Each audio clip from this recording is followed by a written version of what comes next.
Okay, so what if an investment pitch wasn't just about the bottom line, but about healing society itself? It sounds wild, I know, but today we're diving into this absolutely unprecedented investment memo that was presented to huge players like Universal. It lays out a vision so massive it's aiming to redefine not just entertainment, but the entire digital economy, and maybe even how we connect as people. Yeah, this is so much more than your standard business plan. What we're looking at here is a complete ecosystem. It's weaving together technology, real social impact, and a deeply, deeply personal story, and then packaging all of that as a strategic investment. It's really trying to challenge our whole idea of what a company can or should be. So, let's get into the specifics. What was the actual deal on the table for Universal? Well, the pitch was aimed right at their big upcoming Epic Universe park. And honestly, the numbers they were talking about are just staggering. At the very heart of this whole proposal is a social media platform called LT Social. And right out of the gate, the memo slaps it with a valuation of $3 billion. And get this, Universal was offered the chance to buy a nearly 49% stake in that $3 billion company. We're talking about becoming a near equal partner in this whole thing. So what was the price for a seat at this table? Universal was asked to invest somewhere between $50 million and $250 million. Now, you got to remember, for a company the size of Universal, that's a manageable sum.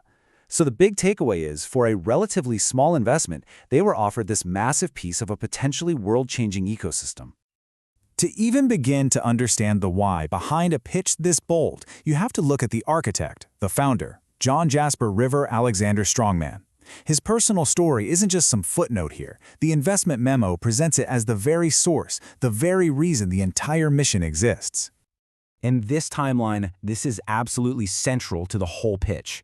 The source material details a life of just profound adversity.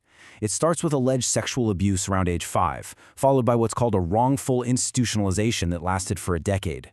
Then, at 19, an introduction to hard drugs. You see the Love Transcends brand trademarked in 2013, but the real key piece of the puzzle drops in 2020, a diagnosis of dissociative identity disorder after nearly 30 years of being misdiagnosed. This entire journey is framed as the fire that forged this vision. So, with that personal story as the foundation, this vision expands into a whole suite of interconnected projects, and it all kicks off with a social platform at its core, called Miracle Network, or LT Social. Now, the whole idea behind LT Social is to actually engineer deeper, more meaningful connections. It does this with a three-tiered system. You start with fanships. Think of them as casual, public interactions, kind of like on Twitter. To get closer, you have to form friendships, which means you both have to be actively engaged. And then the deepest level is the inner circle, your chosen family, a space that's designed to be safe from the algorithm, a place to fight that digital loneliness we all feel sometimes. And here is where things get really disruptive. You know the old model, right? The platforms we use every day take 100% of the ad money made from our data and our attention. Well, the LT Social model proposes something radical. What if a huge chunk of that money went directly back to you, the users who are actually creating all the value to begin with? This is so important. The social platform isn't the final goal, it's the engine. All the revenue it brings in is designed to power this whole network of real-world support systems. You've got LT Health for mental health and addiction recovery, LT Thrifty for economic empowerment, LT Housing to provide stable homes, and LT Cafe to act as community hubs. They're all meant to feed into each other. So if you thought that sounded ambitious, you might want to buckle up, because now we get to the true moonshot part of the plan. The nonprofit arm, called LTSNNP. Its financial goals are, and I'm not exaggerating, completely astronomical. Yup, your eyes are not deceiving you. That's $1.5 trillion. That is the aspirational annual revenue goal for the nonprofit. And the plan is to get there by totally redirecting the entire flow of advertising money in the country.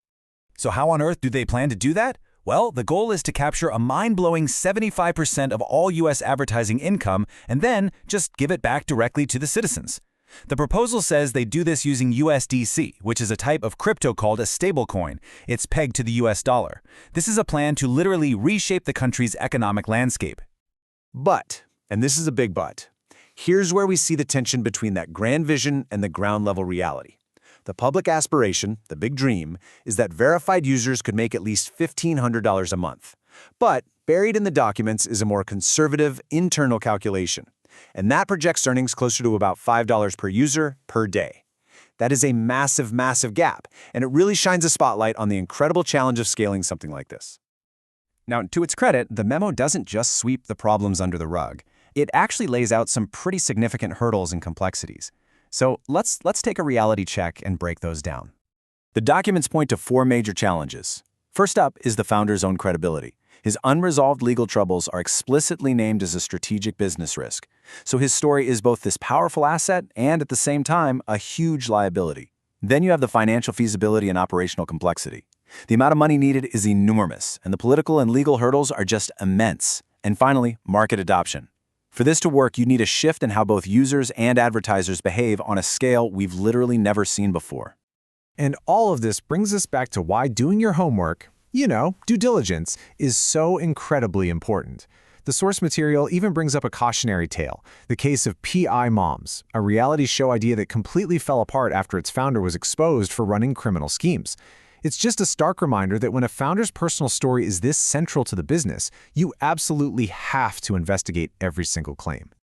So, where does that leave us with all this? It really boils down to one massive question. Could a mission born from such intense personal trauma actually succeed and redefine what a corporation can be? Or is this whole thing a cautionary tale about a vision that's just too big, too tied to one complicated person to ever really work? That right there is the trillion-dollar question.